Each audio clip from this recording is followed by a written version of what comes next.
Chapter 34, Chapter 34.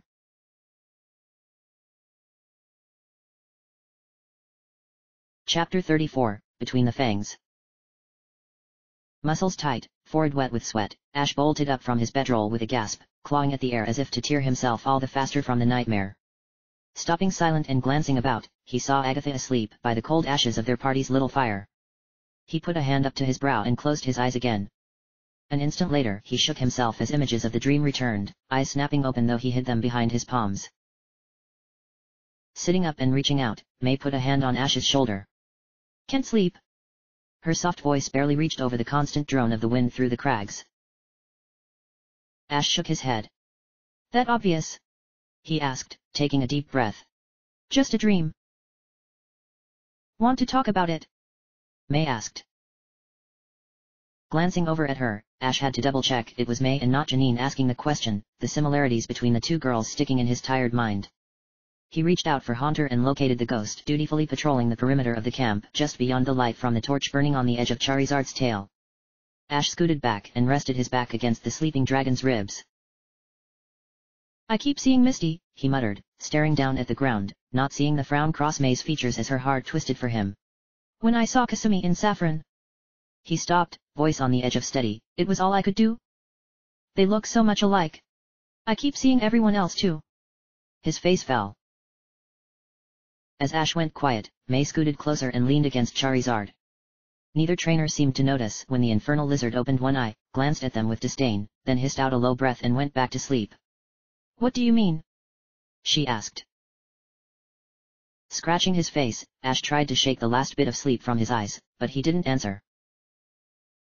"Your grandfather," May stated gently, looking intently at Ash's face. Ash smirked. "Was that your guess as a savant?" he asked. "Connection," May gestured between her temple and Ash. "Remember? You don't get to hide anything from me. And..." May smiled, "You remind me a lot of my little brother, so there's that too." Ash nodded and looked up at the sky, guessing it to be nearing dawn. "Yeah, I keep forgetting I'm not the only person who's lost people." "True," the girl nodded, wearing a big grin. "Sucks to be us, doesn't it?" Laughing once, Ash quickly put one hand over his mouth before turning back to May. "Sure does. The only question is how you can be so happy about it." Shrugging, May continued to wear that grin. "Ever since Elm went down, I've been seeing the world a little brighter every day. Everyone who ever did me any wrong is dead, and as soon as we deal with Mewtwo, Team Rocket will help me take back my home and it's all sunshine and lollipops from there." "Everyone who ever did me any wrong is dead," Ash repeated. "That's a unique outlook." "It works for me." May dropped her shoulders, growing more somber. "You know, for a long time after Elm took me away, the thought of seeing him and a number of other people dead was all that kept me going. At first I wondered if that kind of hatred was a bad thing, but after a while I stopped caring. Killing Elm was..." She stopped and grinned again, uplifting. "It closed a chapter, and now I can move on with no baggage." "Remind me to keep on your good side." Ash stared straight ahead for a scant few seconds. "I think that's my problem," he muttered after the pause. May probed when he trailed off. "What's a problem?" Thinking, Ash sighed. "I've never really felt much of anything that wasn't related to..." "Well, a few people." His mind immediately darted to Misty and Janine, but he forced himself back to the thought at hand. "I've killed a lot of people, I've watched a lot of people die, and I've never really felt much either way. When..." He swallowed. "When my mother died, I barely reacted. I cried a little, but it was too easy to just push any thought of her out of my head. All of Palette, several of my Pokémon, even Pikachu." He took a breath. "My own grandfather. I never buried any of them. I just kept going without thinking about it." "That's not necessarily bad," May pointed out. "Compartmentalizing is useful in our line of work." "But I've saved people too, without really thinking about it." Ash thought back to Jessie, "people I should have killed where they stood and it didn't even give me a good feeling inside. Then I turn around and go right back to killing." He thought of the, to him, nameless guard in Celadon City, into whose heart he had slid a knife. Ash patted his knees. "The fact that it's so sad doesn't bother me either." He paused and looked over at May, his eyes asking the question his mouth could never voice. The girl reached over and put her hand on his, smiling. "You've been desperately fighting for your life for a really long time," she said. "Murderers, psychopaths." She searched for a word for a moment. "Evil," she paused again. "Things have all had it in for you for years. If you weren't a little cold at times, you would probably be dead." Wincing, Ash looked away. May bit her lip. "You're not cold," she uttered quickly. "Not really. Now the trainer's down in ore, those people are cold."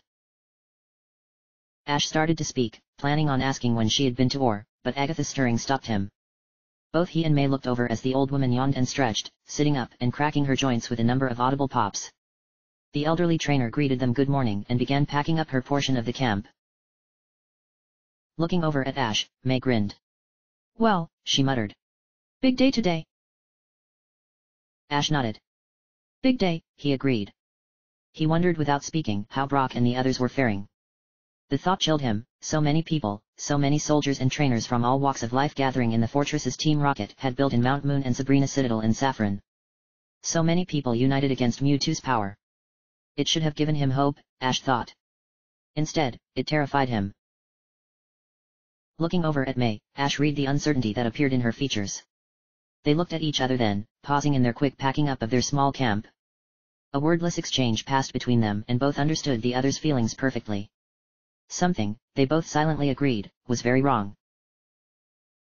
"Why?" Ash stood up and ran a hand through Pidgeot's crest. "Why would Mewtwo tip us off?" He paused as both Agatha and May.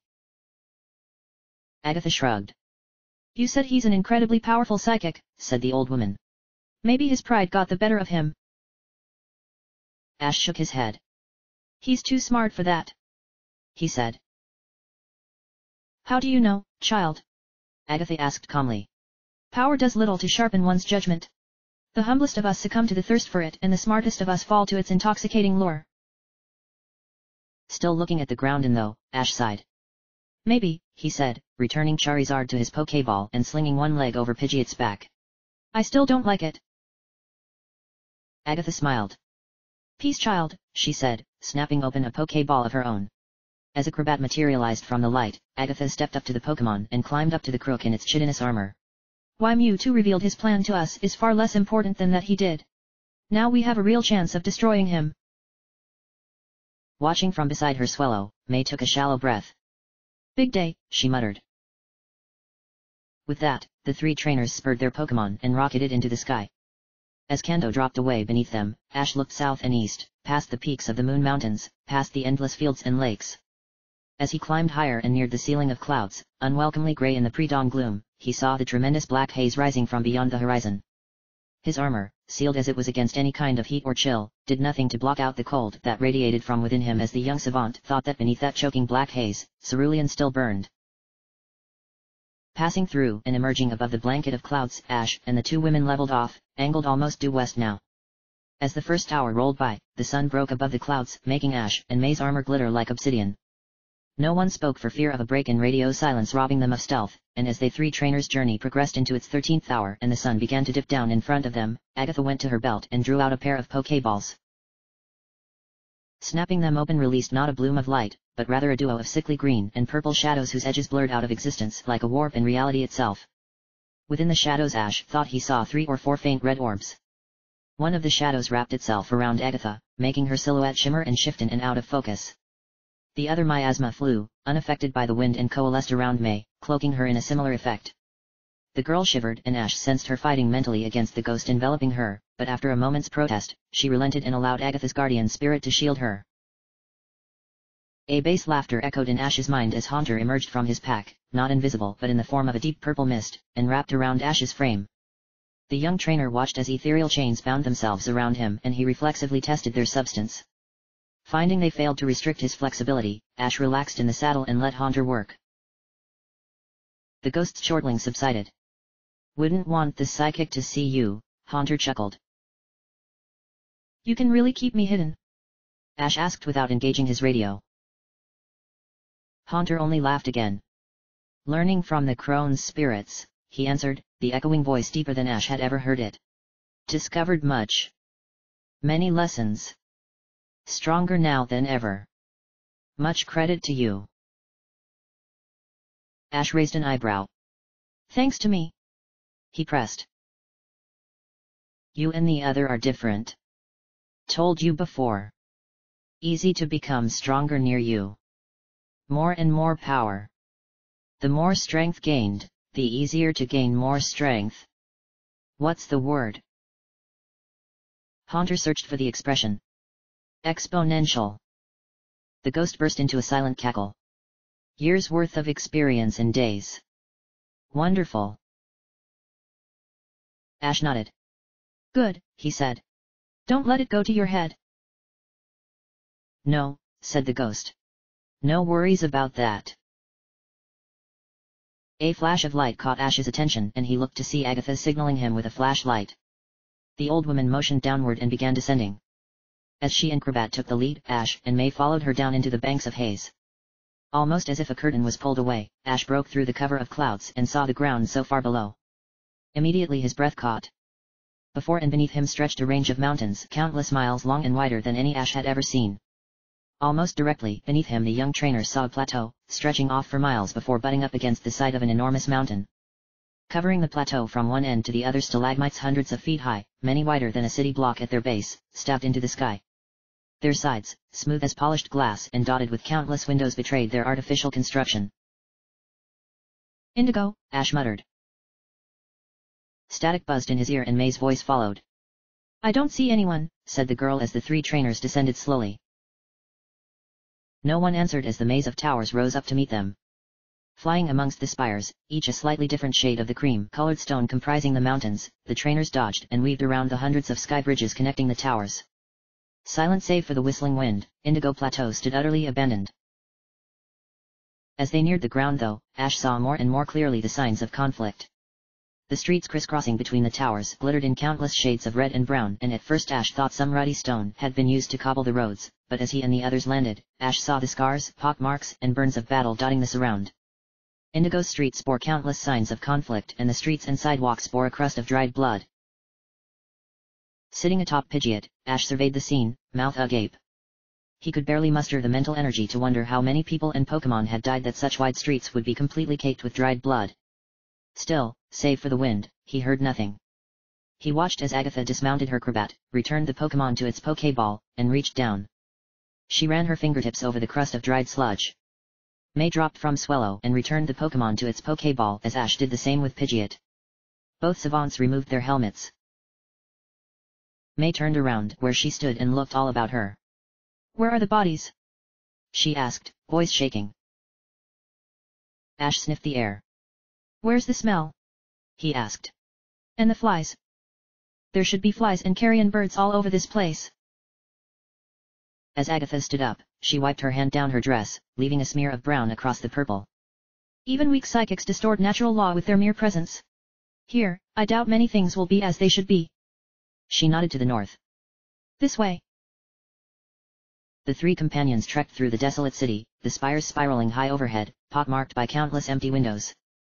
After they had gone a ways and just before Ash could ask why they bothered to walk, Agatha turned a corner and led the trainers onto a plain of stone that stretched out for hundreds of meters before ending at the wall of a tremendous mountain. Carved into the base of the wall, the curtains of a castle stretched out onto the plain. So massive that Ash wondered how they had been carved by human hands, the castle's walls and towers made the rest of the plateau seem tiny by comparison. Shaking himself from his reverie, Ash replaced his helmet and reached into his pack, drawing out a pair of binoculars. I don't see anything, he said, scanning the castle's walls. As May and Agatha waited in silence, he checked all along the tops of the fortifications, surveyed the towers and the gatehouses, looking for any sign of waiting resistance. There's no one there, he muttered. May shrugged. Maybe Mewtwo's not as powerful as we thought, she said. He doesn't have the manpower to defend his sanctuary. Or he doesn't need it, Agatha commented. Agatha. He turned to the ghostly old woman. The crone remained silent as she surveyed the walls. Beyond the gate, she said at length, we'll find the main complex of Victory Temple.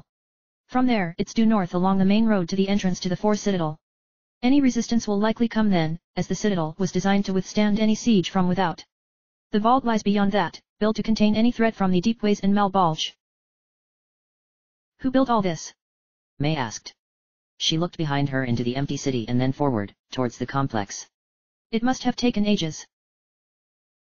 Lavender, Ash answered. It was the westernmost of their cities. Agatha laughed once. That is the common myth, she corrected. But the truth is that Lavender did not build Indigo, or Victory Temple, or the Vault. We only found them and claimed their empty shells for our own. Ash raised an eyebrow. We? He asked from beneath his helm. You hadn't guessed, she said. May and Ash both shook their heads, but the former spoke first. Lavender fell more than a century ago, I thought. It did, Agatha confirmed. And Cerulean was destroyed days ago, but many of its people survived their city's fall and will continue on calling themselves Ceruleans. Lavender did fall, but its inhabitants carried on and endured, integrating into other tribes and peoples. But not you, said Ash. Agatha smirked. No, she said. Not me. I remember the day Lavender's gates fell. I remember the flood of barbarians that swept into its streets. And I remember completing the summoning that raised all of my dead soldiers from their rest to slaughter everything within the city's walls and turn it into the bone garden it is now. Ash stood silent for a moment. How old are you? He asked. Old enough, answered the crone, to have witnessed the history of my people pass into the myth of yours.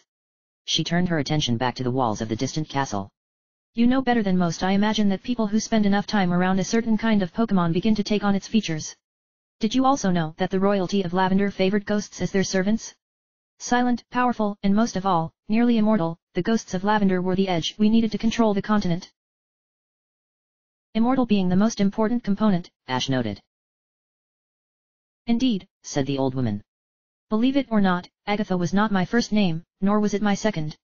To maintain the illusion of mortality and thus placate the serfs, we would feign our own deaths once every 30 or 40 years, and return after a decade or so under a new name as a new heir to our own thrones. Barring random violence, disease, or betrayal, we could, and did, rule for a century or more at a time. Only the Dragon Lords of the West could match us in that regard. So, Ash muttered, what was your first name? The old woman smirked. Tanya Rex. Her smirk widened some when she heard realization dawn in Ash's catching breath. Yes, of relation to First Rex's, his eldest daughter actually. May stepped forward. This is all well and good, she said, shifting her helmet from beneath one arm to beneath the other, but until we deal with Mewtwo, Team Rocket isn't going to give me an army, and until I have an army, I can't get back to Hoenn. Can we maybe get moving? Agatha agreed, and all three trainers went to their belts for Pokeballs, though Ash paused longer than his companions, staring at the ground. Agatha, he said, waiting until she acknowledged him with a nod of her head. Your father, did he ever talk to you about the Sun Soul? Agatha interrupted. The artifact you're seeking. She paused when Ash stood silent as a golem in his armor. No, he didn't. But I read about in the journal he passed to me. Ash paused a moment longer as May watched from a few paces away. Is that why you're coming with us? He asked. Are you after? He trailed off. The old woman took a deep breath. No, she answered, meeting Ash's gaze through his visor. I can understand why you would be nervous. It would be tempting for someone in my position, an exiled queen faced with her own creeping mortality, to try and reclaim her old glory with her family's long-forgotten weapon. She stopped and took another breath before putting one hand up to her mouth and clearing her throat. Really though, when you've lived as long as I have, death, especially a quiet one at the hands of a largely painless illness, is not a terrifying thought. Ash again removed his helmet. I'm sorry, he said almost reflexively. I didn't know. Agatha sighed. Oh dear, the conspiracy's exposed, she waved her hand dismissively. It's hardly common knowledge. Now. She looked towards the castle walls. I think May's right, Agatha glanced towards the younger girl as a satisfied scoff escaped her. We should probably get moving, she said, going to her belt for a Pokeball. Touching down on the wall of white stone, Pidgeot's talons clicking on the high ramparts, Ash paused and surveyed the courtyard beyond. His breath would have stuck in his throat had he been able to begin to draw breath at all. Beyond the citadel's massive curtain, a tremendous plaza the color of a sandy beach sat smeared and spattered with countless streaks of red and brown. Dried putrescence and grime, drag marks 100 feet long, and handprints clawing desperately at the ground. The young trainer swallowed hard, glad his helm's tinted visor stood between his eyes and the scene. What the hell happened here? He muttered. Immediately Ash felt Haunter's consciousness tugging at his own. The psychic, growled the ghost. Taking the bodies alive. Ash could feel Haunter's distress. Processing. Like a slaughterhouse. Agatha cleared her throat. Come. We should hurry and get. Piercing the silence, a howling shriek clawed at the trainer's ears. Immediately Agatha and Ash pressed their palms to their heads, desperately trying to block out the sound as May buckled in Swellow's saddle. Ash's hand went to his belt and he drew out a Pokeball, snapping it open. A torrent of white light flooded into the air and began glowing red. As Charizard's roar of challenge answered the mind-numbing shriek, Ash managed to open one eye just as a dark cloud of flapping wings and jostling airborne bodies flooded out of the gates on the inner walls of the citadel. The young trainer turned his head, every degree of motion feeling like a knife stabbing his neck as the shrieking grew louder and made his muscles lock. Looking to the countless windows of the city of spires behind, Ash saw yet more dark figures flooding into the air. Like a swarm of bats, the clouds of creatures swirled up and around. Ash ripped his helmet from his head as Pidgeot swooned and threatened to collapse. His eyes instinctively screwed themselves shut as his hands of their own wool began to claw at his ears. He heard a roar and felt a rush of heat, but couldn't open his eyes to see. Then something pressed against his head, as cold as ice but less substantial than fog. Immediately Ash's whole world went silent save for the ringing that pervaded the silence. Haunter's voice reached his mind. Deaf now, said the ghost. What? Ash screamed, his eyes snapping open just in time to see the purple hand dissolving into the violet cloud around him. The young trainer gasped several breaths in rapid succession. He realized he hadn't heard himself speak. He hadn't heard anything at all. Need you focused, said the ghost. Medicine will heal after silence the psychic. Ash felt a warm trickle from both his ears. He didn't need to look to know what dripped from them as he looked around the silent world. He felt another rush of heat followed by a dull thud of rushing air. Charizard, he saw, had engaged the bats, each a creature that must have once been as a bat, though their blue hide had since gone black with a sickly pallor. The dragon's maw opened wide and his head swept from side to side, building a dome of choking flame around the trainers, keeping the bats at bay. Gasping as his weight dropped, Ash collapsed to the ramparts beneath him as Pidgeot went down, her eyes twitching and her legs madly flailing, their talons carving shallow trenches in the stone. The screeching, Ash hissed, grabbing a Pokeball and snapping it open. The tremendous bird vanished into the light that retreated to the confines of the sphere, leaving Ash on his side. He looked up and through the purple miasma concealing her, saw Agatha. Her eyes bright with anger, blood trickling from her ears, the ancient woman swung her leg onto the back of her cravat and took to the air. Reaching behind her back, Agatha drew out a pair of Pokeballs and snapped them open. 2 Golbat, each larger than a grown man, materialized and joined the fray. The enormous bats rolled and swooped and dodged, catching the smaller bats between their jaws and snapping them in two. Looking over then, Ash saw May and Swellow, both on the ramparts and kicking themselves back up against the murder holes. The girl grabbed at her helmet and threw it to the ground, shoving her palms against her ears and screaming out. He jumped up and rushed over, shoving his hand underneath May's head and steadying her as she thrashed. Haunter! He shouted, deaf to his own cries and watching as the ghost's hand began to move even before he finished the command. Reaching, Haunter passed his hand through May's skull from one ear to the other. Instantly the girl ceased retching and looked up. She mouthed something at Ash and her eyes went wide when the realization struck her. I know, Ash mouthed, hoping that May could understand. He watched for some sign in her eyes and went on when she nodded. This way. As a wave of frigid air struck the two young savants, Ash and May looked back and saw Agatha, suspended in the air by a purple mist and surrounded by 4 glowing red orbs. Immediately the ghostly shield around May vanished and another wave of cold air pulsed from Agatha. All of the mutated Zubat homed in on the old woman, swarming around her like maddened hornets. Agatha shouted something the deafened trainers couldn't make out, though Haunter quickly translated. Go. The ghost's voice echoed inside both savants' minds. Reaching out and slinging one arm around May's back, Ash leapt from the top of the ramparts, shouting for Charizard as the ground raced up to meet him. The dragon, steaming, tar-like saliva dripping from its jaws as it eviscerated 2 of the innumerable Zubat with its teeth, whirled around at the command, tucked its wings, and dove beneath Ash and May as they plummeted. Snatching them out of the air with its claws, Charizard snapped up an instant before slamming into the ground. Rolling in mid-ascent, the roaring dragon swung both trainers onto its back, where Ash reflexively leaned forward and gripped the Pokemon's shoulders as Charizard banked at breakneck speed to escape the pursuing cloud of Zubat. As May clung tight to Ash's back, Haunter's voice again reached Ash's mind, bypassing the deafness. The woman says run. She will cover our advance. Ash looked back over his shoulder as Charizard swooped down and, almost skimming the ground, sped across the courtyard towards the Citadel's massive doors.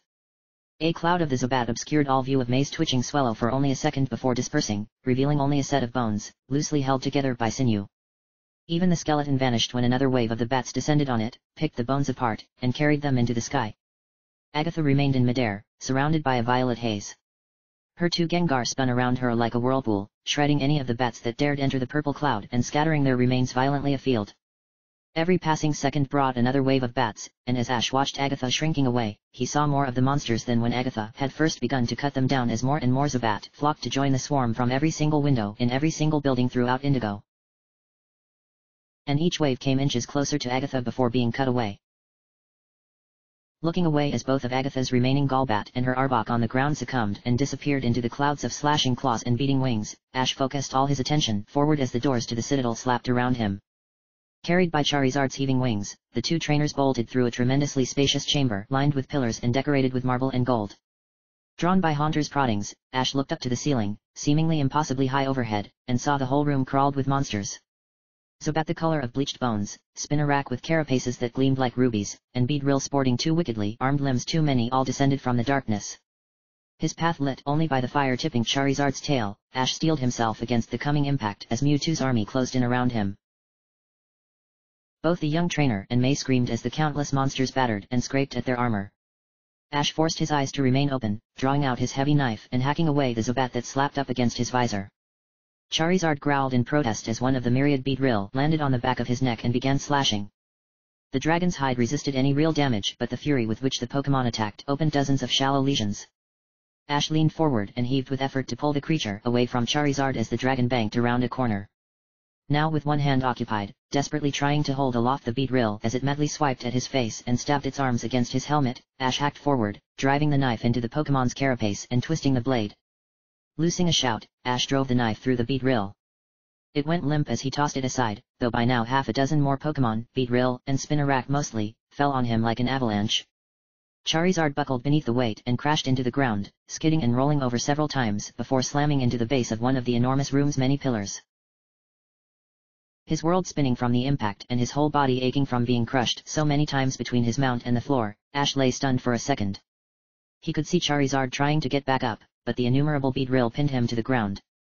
Ash noticed then the weight growing on his back and legs. Looking around he saw Spinarak, at least a dozen of them, chewing at his armor, their teeth slicing away one thin layer at a time.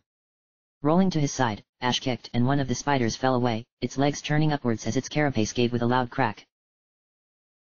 A flash of white light drew the young trainer's attention and he looked to see May, several steps away, illuminated by the blaze of one of her Pokémon taking shape.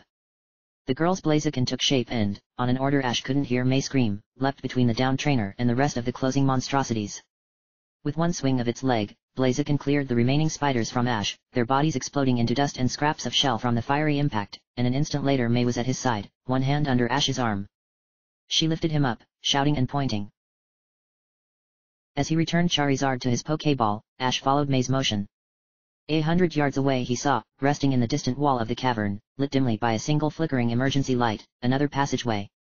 The titanic steel door that Ash imagined once guarded the entrance to the vault lay thrown from its hinges. May mouthed something to Ash and the elder trainer grabbed another Pokéball from his belt. As he released Arcanine from the ball, Ash leapt atop the Pokémon's back as May slid up behind him. The flashes of light signaled the beginning battle between Blaziken and the army of Beedrill and Spinarak. Ash and May turned to see the fiery Pokémon spinning like a tornado, dodging this way and that, leaping into countless kicks and uppercuts that tore swath after swath through the encroaching swarm's numbers. Still though the Beedrill swooped down and the Spinarak dropped from the gloom overhead. No matter how many Blaziken killed, a dozen more took the place of the fallen between every wave. And always, one or two attacks would get through the fiery Pokémon's defenses. In the split second Ash watched, Blaziken cut down no less than 20 attackers, but received just as many wounds that left him bleeding from the punctures and cuts. Another second passed and Blaziken tore through another 10 Pokémon and received an equal number of new wounds. Already Ash could see the Pokémon beginning to shake and twitch as fatigue and poison both ate into his muscles. May slapped her partner in the back of his helmet. Ash tore himself away from the scene, just as Blaziken looked back at his trainer, one eye beginning to swell shut from the venom. The Pokémon hissed a challenging cry and turned around, leaping forward into the cloud of beedrill, flame, and sparks rocketing from his frame, as Ash spurred Arcanine with his heels. The massive canine howled and dove for the vault's door, passing into the narrow hallway beyond only a few leaping strides later. Following the passage for several minutes, clinging tight to Arcanine's back and thanking God that the Pokémon could navigate the near pitch-black hall with such ease, Ash kept his eyes pinned on the darkness ahead, barely able to see in the dim glow Arcanine radiated. "Ash," May whispered. The older savant turned as Arcanine ran, only then realizing that he could hear. "What?" he answered, hearing his own voice only in his own mind and suddenly perceiving the ghostly ring in his own words. Haunter nudged Ash's mind. "We'll help you and the girl hear each other," said the ghost. "Ash," May repeated, the strain in her voice coming through in Haunter's translation. "Don't waste this." Her arms tightened around his waist some. "Don't you dare let this go to waste." Ash nodded. "We won't," he said. Arcanine ran on, passing side rooms and passages the two trainers ignored. The hall seemed to grow darker every second, the inky blackness pressing in harder on Arcanine's faint glow with very step, until at last Ash felt that the gloom had swallowed him utterly. "Stop!" he barked, making May and Arcanine alike jump. The massive canine's paws skidded on the ground, sending loose rocks scattering away. The silence that rushed in then held for only a second before breaking in the wake of a clatter like stone on stone. Tapping a button on his helmet, Ash activated the small flashlight next to his visor and lit up the ground, or more accurately, the complete lack thereof directly in front of Arcanine. The trainers and the Pokémon stood on the edge of an abyss that opened up from nowhere before them and stretched off as far in any direction as Ash's light reached. Angled straight down, Ash's light highlighted the tiny stones flung from Arcanine's path that bounced and clattered off the chasm's wall as they fell. Whimpering and immediately backing away from the drop, Arcanine cautiously looked back at the trainers on his back. Dismounting, Ash and May both walked to the edge of the abyss and, as May activated her own helmet light, studied the drop. "No way to tell how far down," May muttered. Ash nodded, making the shadows of the sharp rocks jutting out from the walls dance in chaotic dervishes. "No stairs that I can see," he answered. "Guess we fly." May shrugged. "Makes sense to me." She went to her belt as Ash returned Arcanine to his Pokéball. Both trainers released their flighted mounts, May electing for Swellow, while Ash chose Charizard. "Just be careful." The girl nudged Ash's arm. Grinning beneath his helmet, Ash nudged her back. "I didn't know you cared," he teased. "Well," May's tone grew sarcastic. "If something happens to you then I don't get my army of rockets to take Hoenn back." Ash nodded. "If this all works out for the best," he said quietly, "maybe Janine and I will follow you out there. I'm not sure I really want to spend a whole lot more time in Kanto." Putting a hand on Ash's shoulder, May gave her partner a reassuring shake. "You're welcome to come along. And once I'm queen, you'll want for nothing as long as you're my guest." "Come on," Ash swung a leg over Charizard's back as the glowing dragon snarled. "We've got to stop Mewtwo before we start planning to make you queen." Agreeing, May hopped on Swellow's back and together the trainers and their Pokémon dove over the edge and began circling down the depths of the colossal stone funnel. As they spiraled downwards, their Pokémon gliding on the warm-up drafts slowly rising from the cavern's throat, Ash couldn't help wondering how Mewtwo had moved his armies up from such depths. Gradually he concluded that there must be other exits from the deep roads connected to Malbolge. That thought stuck in his mind like a cold dart. "I'm really doing it," the young trainer thought as Charizard circled downwards among the twisting shadows and countless crags. "This is really Malbolge. I've been planning this for more than a year. And here it is now. All around." Haunter's terse interruption broke Ash's concentration. "Trouble," the ghost hissed, causing both Ash and May to jerk their gazes upwards. Ash's breath stuck in his chest. Swooping out of the darkness an enormous creature, a monster larger than any Pokémon Ash had ever seen lunged for him, wings stretched so wide their flexing talons scraped the walls of the pit. This, Ash's gut told him, must be the guardian Mewtwo had been created to destroy. "Shit," Ash said, almost under his breath. He felt Charizard's muscles heave beneath him as the dragon, itself only slightly longer from tooth to tail than just one of the guardian's fangs, banked hard and dodged only an instant before the guardian's jaws snapped closed. "May!" Ash shouted, turning when he sensed the terror shattering his partner's calm. "Go ahead. I'll handle this one." May nodded and spurred Swellow, prompting the bird to tuck its wings and dive headlong into the darkness below. "Be careful." Her voice echoed through Haunter's words into Ash's mind. That's an Aerodactyl, an ancient one. Don't let it grapple you. No shit. Ash cursed, his head ringing with the impact as Charizard slammed up against one of the cavern walls and rolled out of the way as the Aerodactyl's tail smashed into the wall where the smaller dragon had sheltered only an instant before. Loosing a roar that made the whole pit shake, its claws dug into the walls to hold it aloft, the Aerodactyl swept at Charizard and Ash again and again. Each swing of its tail tore through the stone walls and sent a spray of rock tumbling out into the blackness. Eyes burning purple, the Aerodactyl tracked its prey as Charizard, his own talons digging into the stone walls like knives into foam, climbed this way and that, never able to buy the precious second necessary to flap its wings to take to the air. This is bullshit, Ash gasped as Charizard leapt out of the way and again Aerodactyl's tail crushed into the wall. The resultant tremor threw the trainer so hard against the straps of his saddle the buckles snapped and Ash lashed out to catch himself on one of Charizard's horns. The dragon roared in both protest and surprise as Ash dangled. Utter bullshit, he whispered, looking up as the Aerodactyl swung its tail to strike again. Screaming as he let go, Ash flung himself out into the darkness, away from Charizard as the dragon leapt away from Aerodactyl's tail. When the tremendous club struck Ash, the trainer's world instantly went black. He crashed into the stone wall, smashed between sheer rock and a hide just as hard. His helmet's visor creaked and cracked, a hard white line appearing from one corner to the other, but Ash held tight. His hands locked around sharp protrusions in the Aerodactyl's carapace and Ash held on as the Aerodactyl began trying to shake him off. Several more times Ash found himself thrashed against the wall, each blow shaking his world and worsening the already numbing headache clawing at his focus. Haunter! Ash shouted, looking up, seeing the monster above him opening its jaws, and knowing what would come next as an infernal light began to burn at the back of the Aerodactyl's throat. Haunter! Do something! He only hoped his distraction was buying Charizard some time. A split second later, a purple mist exploded around the Aerodactyl's head, rushing inward at its glowing eyes. Daggers of fuchsia energy stabbed through the mist and lanced into the enormous Pokemon's eyes. The Aerodactyl growled and hissed, jerking its head upwards and belching up a cone of searing flame that lit up the abyss of black stone as far as Ash could see in any direction. Not enough damage, Haunter grumbled. Can't hurt it. Psychic protecting. Goddammit! Ash screamed. Gritting his teeth and steeling himself, he reached up and locked his fingers around another sharp protrusion from the ancient Pokemon's hide. Heaving himself up, he climbed a few long arm lengths higher, looked up, and screamed as the Aerodactyl bent down, jaws open wide to snap him up. Like a crimson arrow, Charizard shrieked a challenge and slammed into the Aerodactyl's skull, knocking its head to one side and impacting with such force the ancient Pokemon lost its balance and stumbled, one wing fumbling its grip. The Aerodactyl fell to one side, bashing its head against one of the jutting spikes of stone before catching itself. Dark blood streaming from the wound, the Pokemon reared back and roared again as Charizard latched onto its skull. Sucking in a breath, the fiery dragon wrenched forward and vomited up a scorching spray of burning froth.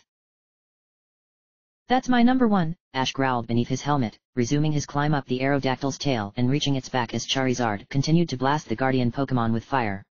Torch it! Reaching the center of the Aerodactyl's back, Ash clung tight as the enormous monster flew into a rage, thrashing about and slamming its head and shoulders into the walls, falling, sometimes 50 feet at a time in an effort to get Charizard away. Ash heaved and coughed, his head spinning as each new impact and plummet threatened to throw him out into the empty air. Reaching behind his back, the young trainer drew out his knife and with all his strength drove the blade into the Aerodactyl's back. He could feel the blade warping from the resistance but pushed on, clinging to the handle as the weapon it stuck fast in a bone. Still falling and tumbling, spiraling downwards and raging to throw Charizard away, the tremendous creature hissed and spat as the dragon on its skull bit and clawed and bathed it in flame. Slapping the Aerodactyl with its wings to fan the flames, driving them to an intensity that seared flesh through to the bone, Charizard refused to be driven off. Blind and numb to the impacts of the stone walls, Charizard fought on. When Aerodactyl finally caught itself, ending the descent and nearly throwing Ash off, its talons tore trenches a foot across and 30 feet long. Lashing out and chomping down, the Aerodactyl caught Charizard's front leg between its teeth and threw its head around, tearing Charizard loose and flinging him around like a toy. Charizard screamed in short bursts, only stopping when Aerodactyl's thrashing threw it against the stone walls, only to immediately resume its cries of pain a second later. Ash watched in horror as Charizard's resistance grew weaker. Fighting for each breath as he climbed higher, Ash could only focus on grabbing the next rough spot in Aerodactyl's armor and pulling himself one arm's length further up as Charizard's struggle diminished with each passing second. Reaching the monstrous Pokemon's neck, Ash reached out and grabbed hold of its jaw as the Aerodactyl opened its maw to spit Charizard's limp frame into the blackness below. With a scream of wordless fury, Ash locked his fingers around one of the titanic monster's teeth and heaved himself up into the Aerodactyl's mouth, firmly planting his feet on either side of the Pokemon's tongue. Pulling a Pokeball from his belt, Ash pressed the button on the center band and flung it forward. Want to make a meal of me? Ash bellowed as the Pokeball disappeared down the Aerodactyl's throat and snapped open. Fine. Enjoy. Blinding white light flooded out of the tremendous Pokemon's mouth and its neck began to bulge outward. Aerodactyl snapped its head back, flinging Ash out into the gloom where he slammed into the wall of the abyss and began to free fall, all his Pokeballs knocked from his belt and scattered into the darkness. As he looked up though, the young trainer watched as the Aerodactyl's throat puffed out with a massive bulge, contracted back once in protest, then exploded open in a spray of blood and bits of gore. Snorlax, rending claws hacking and slashing, his sheer bulk shredding the ancient Pokemon's throat, catapulted out and immediately began to fall. But so did the Aerodactyl, its head flopping loosely about on what remained of tendons and scraps of muscle. Blood, gallons of it, sprayed from the stump and fell like rain. Plummeting down, Ash breathed a quick sigh of relief and relaxed into the fall. There was nothing for it, he thought. For an instant he thought of calling out for Haunter, but before the thought could germinate he smashed into one of the sharp crags protruding from the wall. Instantly his world dissolved into darkness and cold. Demolishing the crag, Ash's limp body tumbled and fell into the blackness of the abyss. End of chapter.